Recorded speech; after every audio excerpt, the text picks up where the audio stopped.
Welcome to another video. So as you can see from the title, I've finally made the video that we're going to talk about today. This disability diagnosis, autism. You guys know I made some updates on my Facebook as well as here. I want to talk about my recent diagnosis. So the takeaway I want from this video is to show you guys that yes, I am legally blind, visually impaired, and now I'm considered autistic as well.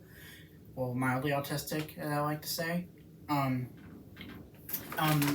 Yes, it can be confusing because some behaviors that affects the body of blindness, as well as people with autism, like there's similar repetitive behaviors. And I want to share with you guys like my journey to becoming pretty much diagnosed. You know, what I've noticed about myself my whole life. So yeah, let's get started.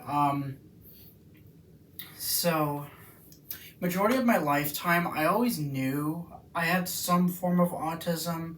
We just never thought about me getting diagnosed because at the time I was still very much in school and I had a bunch of eye surgeries throughout my teenage years, as well as many eye doctor appointments to prevent more significant vision loss in my left eye, because you guys know I'm blind in my right, of course. I also have an eye disease called glaucoma, which was the reason I had to get surgery to prevent more eye pressure spike up. Because if the eye pressure goes up very significantly and you have glaucoma, which I do have, it can take your vision, and it's very dangerous.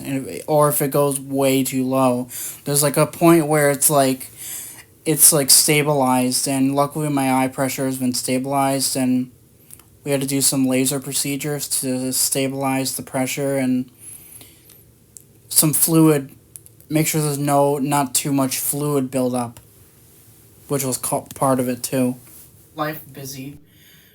And also, like, it also makes sense because of my obsession with elevators. You know, me being part of the elevator community. You guys know I make videos of elevators and post them on my other YouTube page, Elevators International, as well as some on my Facebook. And sometimes here if it involves Zeke or whatever. You have to excuse it. That was my brother sneezing in his room. Oh yeah, well, elevators, mascots. Yes, I do like mascots. I think they're really cool. I do have some channels in my recommended section, the highly recommended watching section down at the bottom, that I just added today. Well, I actually fixed it because on both of my pages, because it just didn't look, it didn't look really well. I wanted to freshen it up a little bit, you know. It was kind of messy. Dogs, you know, service dogs, you know, you get the gist.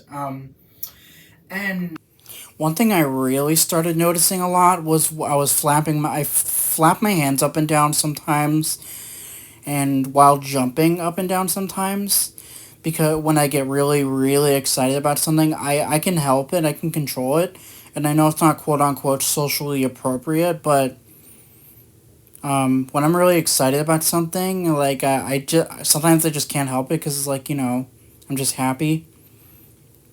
And, like, I don't really care what people think, honestly, and when it comes to, like, the quote-unquote not socially appropriate behaviors. After I graduated the Project Surge program at Northwestern Medicine Central DuPage Hospital in Students with Disabilities last year of transition, that my brother and I were in, as well as Zeke, my service dog or guide dog, whatever you want to say. Switching to part-time employment, I started noticing my quote-unquote autistic / blindness tendencies showing more. Well, the autistic side, because, you know, with autism, that disability is very common. It is so, just like blindness, it is a very, very wide spectrum. I have friends who are on the autism spectrum. I have some family too. I was with the School Association for Special Education in DuPage County, or SACID. We had people that were also blind, but also some on the autism spectrum. So, like, I also, like, used to say repetitive sentences, which is why, like, you guys have heard me in the past in many videos say certain things repetitively that may sound annoying, and at and that was one of the reasons why I wanted to get diagnosed, is because I wanted to know more about myself, and like it was quite obvious because of how common the disability is, and I'm like, I don't see why I wouldn't be diagnosed, and I'm not surprised that I was, because it's always good to get a diagnosis and to know more about yourself. And so what we did was I asked my mom to call out my psychologist that has evaluated me before for other previous testing. And then we did a telephone visit, and he asked me like what my goals were, and my mom and stepdad were. Well, my stepdad was with me on the first call, and then the second time we went over to his office. My mom was, of course, with Zeke and I. I did film the elevators there, of course. What else is new? And we did a variety of different tests, he even evaluated me for depression, actually, which was pretty cool. I know some people in the service dog community have some form of depression or like mental health condition to where they have their psychiatric service dog to assist them with their medical conditions or disability. I know also some people here have autism, so comment below if you are on the spectrum, if you're comfortable with disclosing that, because, HIPAA and stuff like that. But also, just to relate, But anyways, off of that, we went to the doctor for my psychologist to test me, and my diagnosis wasn't going to be confirmed. He was thinking it was also obsessive compulsive disorder, which I can see why in a way, but I was leaning more towards autism because I heard I self-diagnosed me, but I also technically didn't because, I had to be officially diagnosed by a doctor.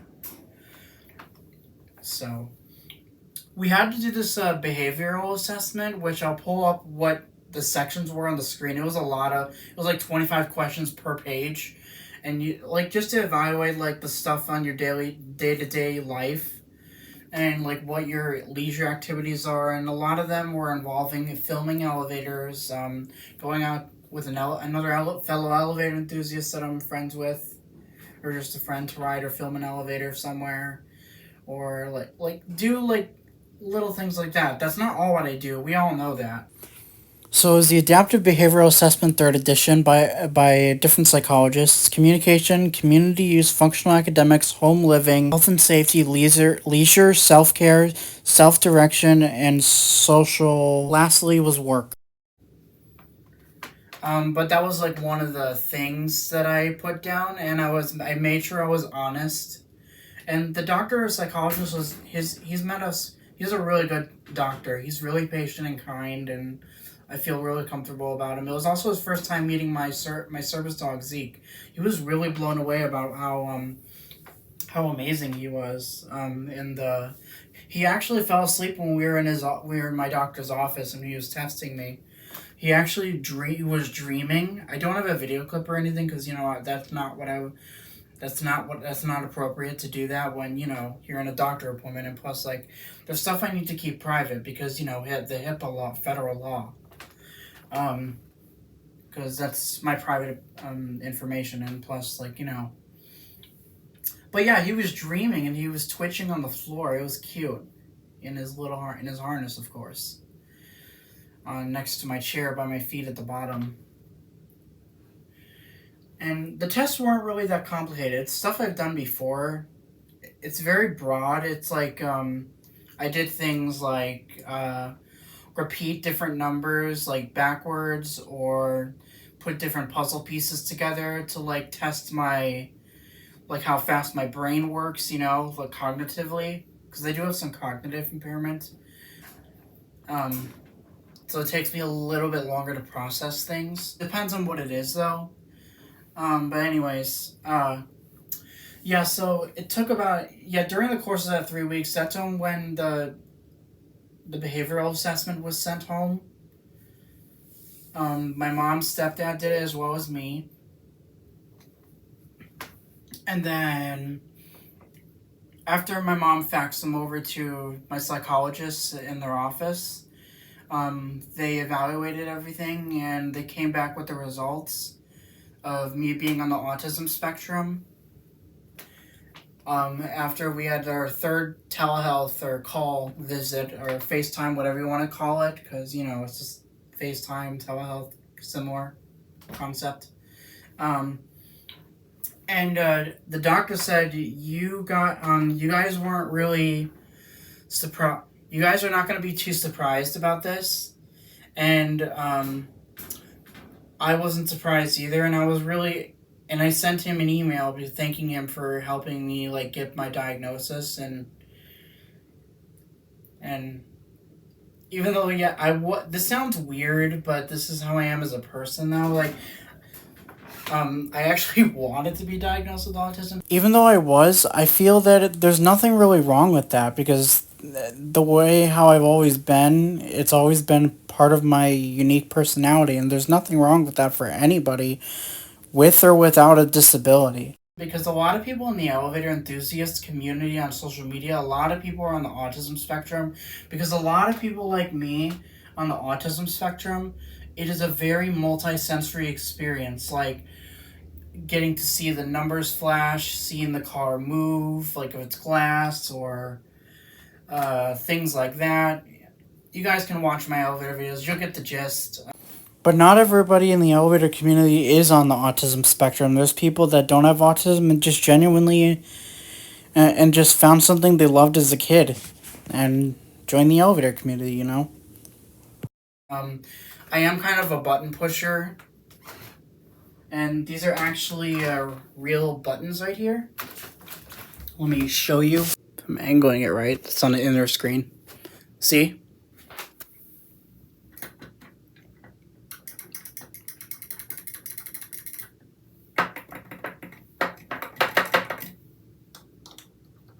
Some of these I've either got... You can get this stuff online if you're wondering how I got this. These are not real. It's just an image I got online. I was really glad I got my diagnosis, and that's really the journey of my autism diagnosis. And leave your thoughts in the comments below. I hope you learned something new from this.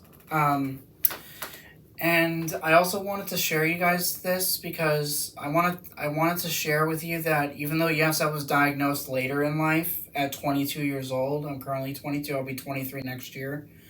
May 30th, to be exact, is my birthday. That if you really observe yourself slowly over time during the short course of the 4 months in this past year, when I first started noticing stuff more, it really helped me grow as an individual, I feel, and I've really worked on not repeating so many things, because there has been times where I've repeated some of my friends by accident, and I explained to them that I wasn't slowing my brain down. They understood because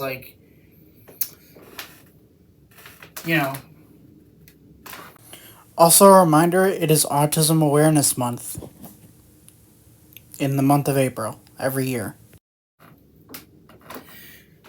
But anyways, yeah, that's really all I gotta say here.